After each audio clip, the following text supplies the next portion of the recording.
Hi, இந்த வீடியோவில் நம்ம என்ன பார்க்க போகிறோம் அப்படின்னா, ஒரு ஸ்டூடெண்ட் விசா எப்படி ரிஜெக்ஷன் ஆகுது, என்னென்ன ரீசன்னால ரிஜெக்ஷன் ஆகும் அப்படிங்கிறத நம்ம பார்க்க போகிறோம்.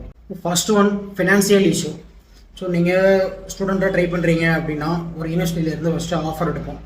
ஸோ ஆஃபர் எடுத்துகிட்டு நம்ம வந்து காலேஜ் இன்டர்வியூ இருக்கும். ஸோ யூனிவர்சிட்டி இன்டர்வியூ இருந்துச்சு அப்படின்னா ஸோ அந்த இன்டர்வியூ நம்ம கிளியர் பண்ணணும். கிளியர் பண்ணிட்டு ஸோ யூனிவர்சிட்டியில் டோட்டல் ஃபீஸ் எவ்வளவோ ஸோ அதிலேருந்து நம்ம 50 இல்லை 65% நம்ம யூனிவர்சிட்டிக்கு பே பண்ணியிருக்கணும். ஸோ நம்ம பே பண்ணி முடிச்சுட்டு ஸோ ரிமைனிங் இருக்கிற ஃபீஸு ப்ளஸ் வந்து நீங்கள் யூகேக்குள்ளே போனதுக்கப்புறம் ஸோ உங்களோட அக்காமடேஷன் ப்ளஸ் வந்து ஃபுட்டு ஸோ இந்த மாதிரியான அமௌண்ட்டை நம்ம லிவிங் காஸ்ட்டாக நம்ம சேவிங்ஸ் அக்கௌண்ட்டில் போட்டு காட்ட சொல்லுவாங்க. ஸோ அப்போ வந்து நம்ம இந்த ரிமைனிங் ஃபீஸ் ப்ளஸ் அந்த லிவிங் காஸ்ட் ஸோ ரெண்டையும் சேர்த்து நம்ம இங்கே இருக்க சேவிங்ஸ் அக்கௌண்ட்டில் ஃபண்டாக போட்டு நம்ம மெயின்டைன் பண்ணணும். ஸோ எவ்வளோ நாள் மெயின்டைன் பண்ணணும் அப்படின்னா 28 டேஸ் மெயின்டைன் பண்ணணும். ஸோ அந்த டாக்குமெண்ட்டை நம்ம விஏஎஃப்எஸில் சப்மிட் பண்ணுற மாதிரி இருக்கும். ஸோ அப்படி ஃபண்டு மெயின்டைன் பண்ணும்போது நம்ம போடுற அமௌண்ட்டு வந்து கம்மியாக போட்டுட்டோம், ஸோ கொஞ்சம் குறைவாக போட்டுட்டோம் அப்படின்னா நமக்கு விசா ரிஜெக்ஷன் ஆகும். ஸோ எப்போவுமே நம்ம ஃபண்டு போடும்போது கொஞ்சம் ஜாஸ்தியாக தான் போடணும். நம்ம எக்ஸாக்டாக என்ன அமௌண்ட் வருதோ ஸோ அதிலேருந்து கொஞ்சம் நம்ம சேர்த்து தான் போடணும். ஏன்னா பவுண்ட் ரேட் வந்து எப்போவுமே வந்து ஃப்ளக்சுவேஷன் ஒரே மாதிரி இருக்காது. ஸோ ஏறும் இறங்கும். ஸோ அந்த சமயத்தில் நமக்கு விசா ரிஜெக்ஷன் ஆகிறதுக்கான சான்சஸ் அதிகம். ஸோ நீங்கள் விசா ட்ரை பண்ணுறீங்க அப்படின்னா ஸோ இந்த ஃபினான்சியல் இதை மைண்டில் வச்சுக்கோங்க. Second one, VFS interview. So நீங்கள் ஸ்டூடெண்ட்டாக ஆஃபர் எடுத்து பேமெண்ட்லாம் முடிச்சுட்டு ஸோ உங்கள் ஷோ மணியை நீங்கள் போட்டுட்டீங்க. ஸோ அதுக்கப்புறம் விசா அப்ளை பண்ணுறீங்க. விசா அப்ளை பண்ணிட்டு விஎஃப்எஸ் குளோபலுக்கு வந்து நீங்கள் அப்பாயின்மெண்ட் எடுத்துகிட்டு ஸோ போயிட்டு உங்களோட டாக்குமெண்ட்ஸ் எல்லாமே சப்மிட் பண்ணுவீங்க அங்கே. ஸோ அப்போது வந்து ஏதாவது உங்களை கொஸ்டின்ஸ் கேட்குறாங்க. ஸோ நீங்கள் எந்த யூனிவர்சிட்டியாக ஆஃபர் எடுத்திருக்கீங்க, என்ன பேமெண்ட் பண்ணியிருக்கீங்க, எதனால் சூஸ் பண்ணீங்க, இந்த மாதிரி ஏதாவது இன்டர்வியூ உங்களுக்கு கொஸ்டின்ஸ் ஏதாவது கேட்குறாங்க அப்படின்னா ஸோ நீங்கள் அதுக்கு கரெக்டான ஆன்சர் கொடுக்குற மாதிரி ரெடி ஆகிட்டு தான் போகணும்.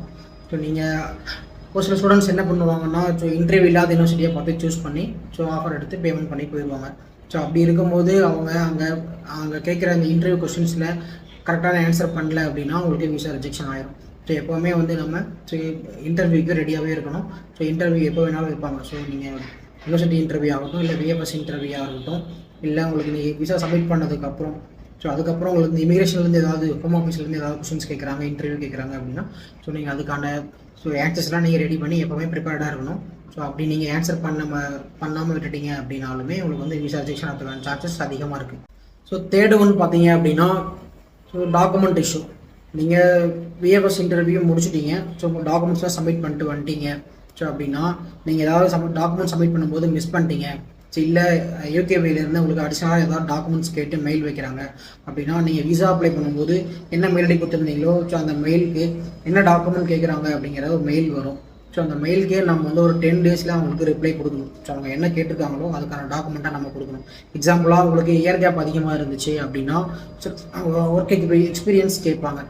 ஸோ சில சமயம் ஃபினான்ஷியல் டாக்குமெண்ட்ஸ் கேட்பாங்க. இல்லை நீங்கள் ஏதாவது டாக்குமெண்ட் கொடுக்காம விட்டீங்கனாலும் ஸோ அந்த டாக்குமெண்ட்ஸ்லாம் கேட்பாங்க. ஸோ அதுக்கான டைம் பார்த்தீங்கன்னா 10 டேஸ் தான். ஸோ அதுக்கெல்லாம் நீங்கள் ரிப்ளை கொடுக்கணும் அந்த மெயிலுக்கு. அப்படி நீங்கள் கொடுக்காம விட்டுட்டீங்க, மெயில் ஃபாலோ பண்ணாமல் விட்டுட்டீங்க அப்படின்னாலும் உங்கள் விசா ரிஜெக்ஷன் ஆயிரும். நான் சொன்ன இந்த 3 ரீசன்னால தான் உங்கள் விசா ரெஃப்யூஸ் ஆயிடுச்சு. ஸோ அப்படின்னா நீங்கள் நெக்ஸ்ட் டேக்கில் கண்டிப்பாக நீங்கள் ட்ரை பண்ணலாம். ஸோ நம்ம பிரச்சனை எல்லாத்தையும் நம்ம சரி பண்ணி நம்ம விசா வாங்க முடியும். ஸோ அதுவே நீங்கள் வந்து உங்கள் பேரில் ஏதாவது ஒரு கிரிமினல் ரெக்கார்டு இருக்குது, இங்கேயோ இல்லை யூகேவில் நீங்கள் முன்னாடி போயிருக்கீங்க, இல்லை உங்கள் பேரில் ஏதாவது ஒரு கேஸ் இருக்குது, ஸோ அந்த மாதிரி ஏதாவது நீங்கள் யூகேவோட இமிக்ரேஷன் ரூல்ஸை வந்து நீங்கள் ஏதாவது வயலேட் பண்ணிட்டீங்க ஸோ அப்படின்னா ஸோ அந்த மாதிரி கேசஸ்க்கு ஒன்றும் பண்ண முடியாது. விசா ஃபிக்ஸ் ஆக தான் செய்யும்.